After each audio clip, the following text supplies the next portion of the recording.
આ બનાવની પ્રાપ્ત વિગત અનુસાર ભરૂચ જિલ્લા પોલીસ અધિક્ષક મયુર ચાવડા દ્વારા જિલ્લામાં ચાલતી દારૂ જુગારની સામાજિક પ્રવૃત્તિઓને ડામવા માટે જુદી જુદી પોલીસ ટુકડીઓ બનાવી હોય,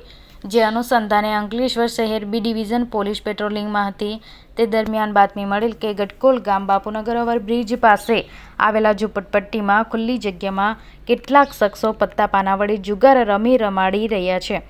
જો કે ચોક્કસ બાતમીના આધારે અંકલેશ્વર શહેર બી ડિવિઝન પોલીસે રેડ પડતા હેમા ઉર્ફ ગજરી કનુભાઈ સોલંકી ઉંમર વર્ષ 45 રહે બાપુનગર ઝૂંપડપટ્ટી અંકલેશ્વર, મોહમ્મદ યુસુફ નવાબ ઉંમર 40 વર્ષ રહે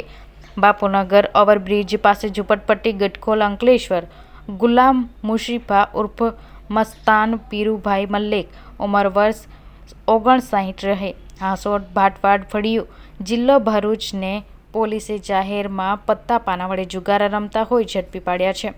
તમામ આરોપીઓની અગજણતી કરતા 11,900 અગજણતીમાંથી મળી આવ્યા હોય તેમજ દાવ ઉપર રૂપિયા 880 સહિત પત્તા પાના, પથરાણું સહિતના રૂપિયા 12,780ના મુદ્દામાલ સાથે અંકલેશ્વર બી ડિવિઝન